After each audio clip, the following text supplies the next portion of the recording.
You ask Tiger to solve. This deals with linear equations with one unknown.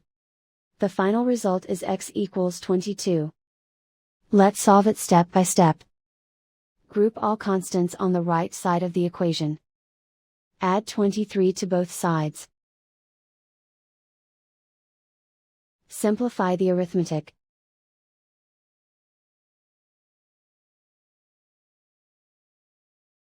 Isolate the x. Divide both sides by 2.